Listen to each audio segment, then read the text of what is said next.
is two people fighting. It's a case of two-sided fight with both sides having casualty. To paint it as Muslims killing, I wonder if Muslims are killing Christians. I don't know if there will be any Christian left to be talking to you. Hello and what's up guys. In this video we have something seriously shocking coming from Sheikh Ahmad Gumi, and it's already shaking up conversation across Nigeria. Sheikh Gumi has just dropped some bold words and many people can't believe what they are hearing. He says the killings in the north are not one-sided, that it's actually two people fighting each other. In his words, it is a two-sided fight. Both sides have casualties. Now, that's not what most Nigerians are used to hearing. Gumi questions why only Christian victims are shown on TV, while, according to him, thousands of Muslims in southern Kaduna and the Middle Belt have also been killed. Yet, their names and faces are never made public. He asks, why do you only list Christians killed without showing the Muslims too? Why not show those slaughtered in buses or Muslim killed during celebrations? And then he dropped a line that really stunned everyone. He says, and I quote, if Muslims are the ones killing Christians, I don't know if there will be any Christians left to talk to you on TV. That statement alone has triggered a serious debate online. But Gumi doesn't stop there. He accuses even the Nigerian Air Force of bombing villages and killing innocent Muslim villagers in the north. He claims Muslims are being wiped out quietly and that the media has been one-sided in its reports. According to him, it is time for Muslims to release the names, the faces, and the stories of their own victims so the world can see the full truth, not just one side of it. He says this is now mandatory. So, in his words, the swine of misinformation will not twist the story. Strong words there from Sheikh Gumi, but what truly shocked people is what he said about America. Gumi insists that the US interference in Nigeria's security situation will only make things worse. He said, what I can see clearly is that the situation is improving and America's involvement will only worsen it. According to him, Nigeria is gradually healing and outside forces like the US could destroy that progress. But then he goes further, much further, accusing America of hypocrisy and lies. Gumi says the US always hide behind moral values while secretly fighting for resources. He points to Libya, he points to Iran, saying America's record shows they can't be trusted. He even claims some US leaders, especially from the Republican side, are anti-Muslim and Islamophobic. He gave an example, a Muslim politician in New York who, according to Gumi, was threatened by Trump simply for being a Muslim, and from there, he makes a bold claim that letting America get involved in Nigeria's security could drag the country into chaos, turning it into another battlefield for global powers. And then comes the line that's now going viral across social media. Gumi said, we are against American intervention. Let China come, let Russia come and help us. But America, those liars. Just imagine that, a Nigerian cleric openly saying he prefers Chinese or Russian help over America's. That is not a small statement. It is one that raises deep questions about trust, politics, and Nigeria's future alliances. For many Nigerians, this raises mixed feelings. Some say Gumi has a point, that America's track record in Africa is questionable. Others argue that he is being reckless and playing a dangerous political game that could divide Nigerians even more. Whichever side you fall on, one thing is clear. Gumi's words are not just ordinary comments. They are the kind of statements that can shape public opinion, influence leaders, and change how people see both local and international relationships. Now, whether he's exposing hidden truths or just stirring controversy, one thing is sure, Nigerians are talking loudly. So guys, don't go anywhere. We are about to watch the video of Sheikh Gumi himself saying all of this exactly as it happened. Listen to his tone, his words, and the confidence behind what he's saying. Guys, I'll let you watch this video for yourself so you can see exactly what I'm talking about. Also, don't forget to like, share, and subscribe to this channel if you haven't already done so. Take a look, guys, and remember to share your thoughts after watching. What I can see clearly is, why do you put the list of Christians killed without a corresponding list of Muslims killed? Muslims in the southern Kaduna or in Plateau are killing thousands. And it's not only the militias they are killing them, even the Air Force have bombarded and killed so many villagers like that. So why don't we have lists of that? Why don't we have the list of the Tudumbiri people that we have massacred during their celebrations? Why don't you put those who were slaughtered in the boss? Why don't you put the image of Major General Kali? So many cases. I think we Muslims, what we need to do now is to bring out to public the names of those who are killed and massacred in the southern, in the Middle Belt region. That is a mandatory for us now, so that the string of the information will not tilt against what is happening. It's two people fighting. It's a case of two-sided fight with both sides having casualty. To paint it as Muslims killing, I wonder if Muslims are killing Christians. I don't know if there will be any Christian left to be talking to you on the TV with the viciousness of Sheikh Gumi. So I mean, you've established from your perspective also a pattern. But what have we been getting wrong? Why is it that we are still back to this same conversation of insecurity? You've been part of the process. I mean, you've been pretty much. The situation is improving.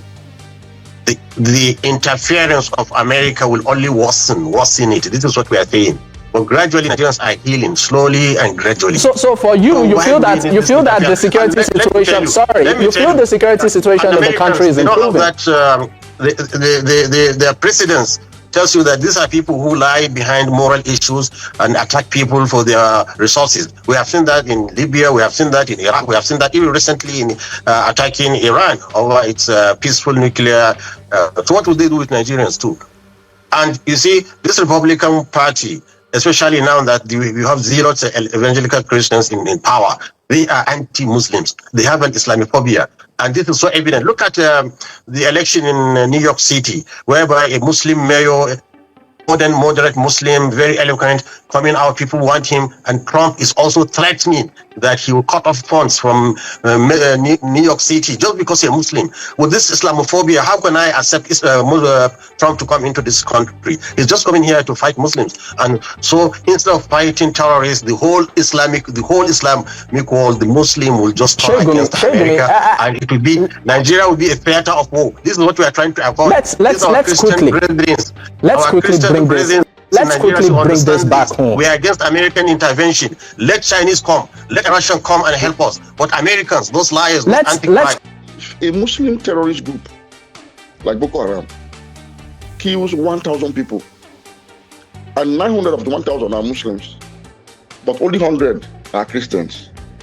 There is more attention. It will generate more controversy. It will generate more concern for 100 people that are Christians to be killed by a terror group that is Muslim in orientation than the 900 Muslims. You can't discard that as genocide because, well, they belong to the same faith. So at best, you can simply say conflict or killings. But when it involves somebody of another faith, because genocide itself means somebody who's being killed because of their faith. And let me tell you this again today, for anybody that is listening. The Muslims that Boko Haram is killing are Muslims they do not consider to be Muslims. But the Christians they kill are people that they are killing because they are Christians. This is the difference.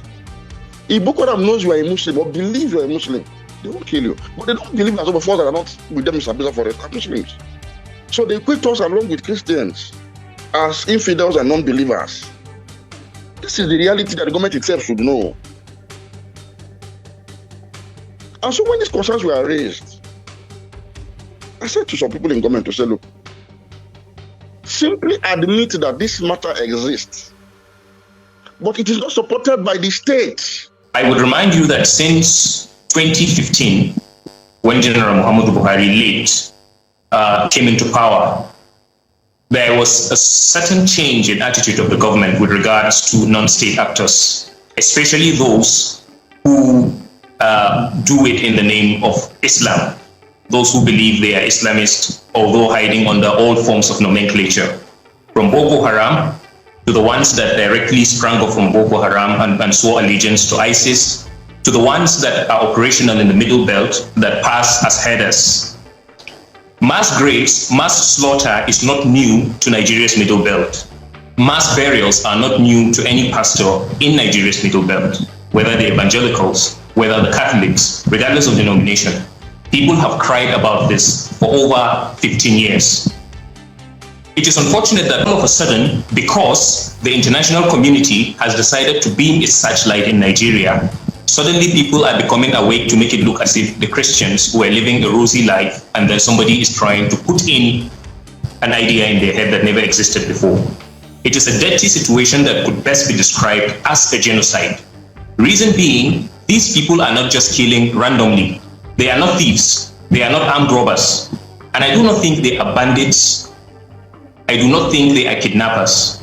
Whatever form of criminality will be attached to their activity is simply what they do on the side to sustain themselves. They have a primary mission, which is expansionist, and it is fueled by their religious ideology, which is Islamism. It's as simple as that. That is how bad and dirty it is. They kill people in hundreds, they sack communities and all of that. It's a dirty situation. But I mean, does it appear like this is targeted to a certain faith, a tribe, or a religion?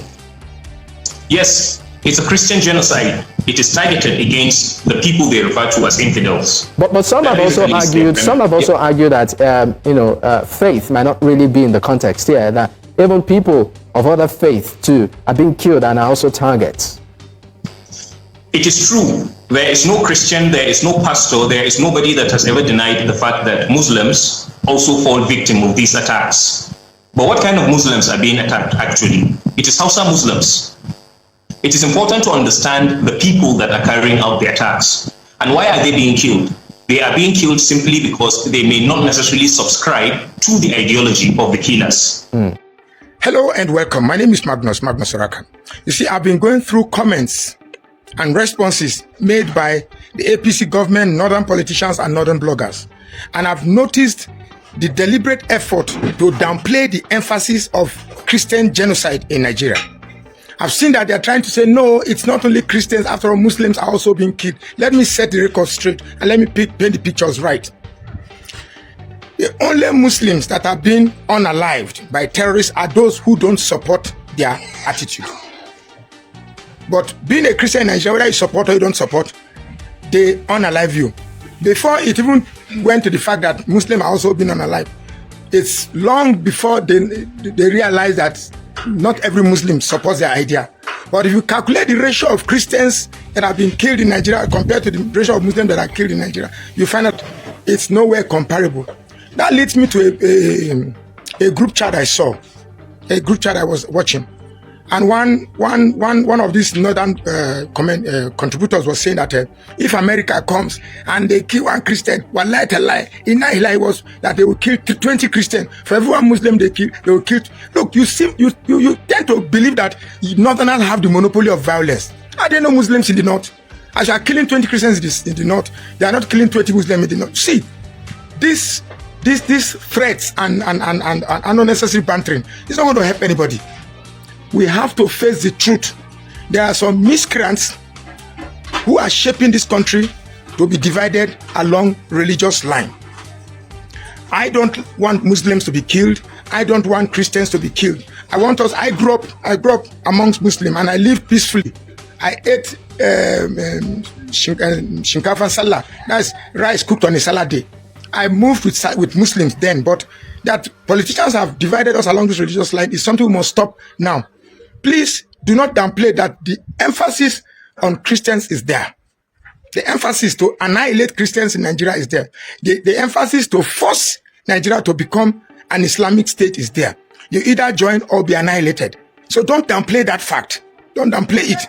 In just today as we speak, churches are still being protected every Sunday. In fact, roads are diverted because before anybody started noticing the genocide of genocidal intent on Christians, just have been suffering it. Every day we hear one suicide bombers going to church and blowing themselves up. Is it today? Look at the killings happening in Benue, in Plateau, in Taraba, in Nasarawa, everywhere. So don't downplay the fact. Yes, there are killings. We should be thinking of how to stop killings in Nigeria, whether it's Muslim or Christian. Let's see how we stop it. But please don't downplay the emphasis. And to the guy who is saying that for every one Muslim that the United States they will kill 20 Muslims, the 20 Christians. It is childish, and it's a talk that requires your brain to be reset. If you want violence, trust me, violence is not a monopoly of the North. If you want peace, well, peace also is not a monopoly of the North. If you want peace, we give you peace. If you want shege, we give you double shege. I have a very simple message to Nigerian Muslims, especially Northern Muslims. But before that, I want to show you guys a couple posts. This is by Bashir Ahmed, former presidential aide, just after a Christian was killed for blasphemy. And this is what he says: I can't pretend or keep silent. I support the death penalty for blasphemy. That's my belief, and I do not and will never support blah blah blah. This is a very, very popular Muslim personality in Nigeria who used to work with the government. And then this is from a sheikh. Is it sheikh or sheikh, however it's pronounced? Sheikh Gumi. Don't vote for politicians who will attack and kill bandits. They are our warriors in forests. So this is another one from Sheikh Gumi. Allow bandits to guard our forest for peace to reign. And just to let you know, this Sheikh Gumi was banned entry to Saudi Arabia for his extremist Islamic views. But he's a free man in Nigeria. There are so many examples I can give. But Muslims are always very quick to say, but not all of us. But that's not what we believe in. But you guys don't say anything. A lot of Muslims are very quick to frown upon blasphemy, to even push that people should be killed for blaspheming their prophet, but they are not quick to advocate against the Islamic radicalist amongst them. Or you can argue, oh, but they are not part of us. What are you doing? You speak their language, you dine with lots of them, some of them are your family members. How are you challenging them? How many times have the moderate Muslims in Nigeria gone on the streets to protest against Boko Haram insurgency and to protest against the Islamic leaders who keep on fanning the flames of extremism and terrorism? How many times? Barely. But if it's about child marriage, blasphemy, and having 200 children in abject poverty and stark illiteracy, you guys are going to be in the forefront. But when it's about defending your faith, the thing you believe to be your faith, against the people you believe that are radicalizing it, you say nothing. So you're basically more invested in telling us what Islam is not when Islamic radicalists kill people, but you're not that invested in campaigning against those Islamic radicalists. And that makes you complicit, because evil thrives not just because of evil people, but because of quote-unquote good people who keep quiet.